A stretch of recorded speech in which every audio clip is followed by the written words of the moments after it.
Hey there, it's Andrew Houston from Profit for Contractors with this week's Tradie Tip. Ever ask yourself, why does it seem like I'm working so hard for so little? You know, the more work that we do, it just seems like the less profits and the less cash that we have.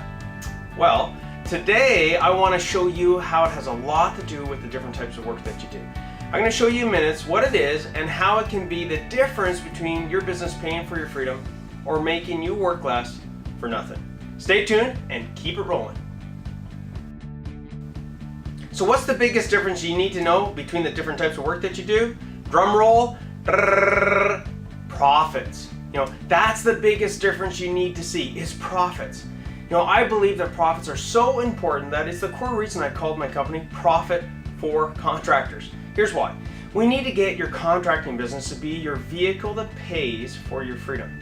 And that means we need to maximize our profits. And here are a few key reasons why.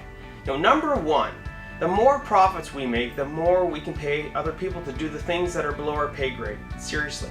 I just chatted with a contractor the other day that's working 68 hours a week with almost no holidays a year, and after we divide all the hours that he works with what he pays himself, he's lucky to be making a few dollars above minimum wage.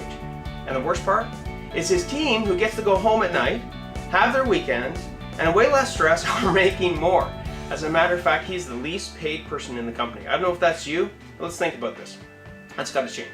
The second reason is to be able to afford to put systems in place. Let's face it, there are so many great tools out there to automate your business, but it takes time and money to implement them. And the third reason, key reason, is you need to maximize your profits is we need to grow the value of your business. Unless you have systems in place that consistently can show that you're profitable and have people that can follow them, your business is going to be worth next to nothing when you decide to hang up the keys. You know, it's sad how many contractors I see work and slave for decades who end up turning off the lights and have all their hard effort go to waste. It doesn't have to be that way. At a recent workshop, we went through a tool called the Profit Funnel, which highlighted the 5 areas that every contractor can maximize their profits in. Every contractor in the room wanted to increase their profits, but when I asked how many tests and measure the different types of work that they do to know which ones are most and least profitable, 82% of them didn't know the answer.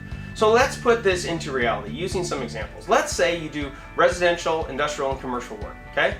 You make 10% gross profit on residential, 20% on industrial, and 30% on commercial. You would have to generate 50% more sales in residential just to make the same profits in industrial. You would have to get 100% more residential work to make the same profits as commercial. Think about the effects of having to increase your sales by 50 to 100% just to make the same profits. You would have to quote that much more. Your overhead would go up because you have to do that much more work. You know, more crews, more material. The amount of time to manage the jobs goes through the roof.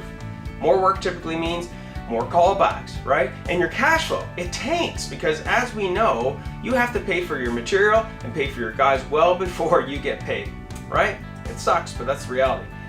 Your overall risk goes up and up and up. And that's when I hear the question, Andrew, how come we're doing so much more work and yet we've got less in our bank account?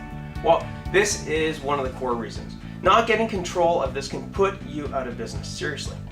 When you get focused on getting these types of work that maximize profits, you know, and everything that we just covered flips, okay? All the negatives become positives. This is the exact same scenario for one of my clients, Gaten and Pierre Daze. He was working so hard for so little. You know, we did the flip, and in his case, we focused on more commercial work as it was the most profitable. But at the time, it only equated to 20% of his sales. With focus and a step-by-step plan, he went from 3.8 million to 5.3, doubling his profits in less than 12 months. And these are record numbers that he's never seen in the 23 years in business. So as a matter of fact, he just landed a $500K commercial job last week using a really simple marketing strategy. So you can have similar results. So for the sake of time, let me highlight a few of the steps to get to there. Step number 1, list all the types of work that you do. Step number 2, get your bookkeeper or your admin person to systemize the paperwork coming in from the crews so they can separate the material and the labor from the different types of work. Step number 3, determine the gross profit average for each type of work. And step number 4, inform your sales and marketing team, maybe that's you, that we need to create a marketing plan to land more of these high profit fish, okay? Step number 5 is to put the plan into action, right? Focusing in on the most profitable work can be a game changer for your business, like it has been for Gaten and Pierre. Just remember, every day is a chance to maximize profits or lose them. Your job as the owner is to ensure that every type of work that we do maximizes your profits with the least amount of effort, generating the most amount of cash flow, okay? So that's this week's Tradie Tip, to stop working so hard for so little.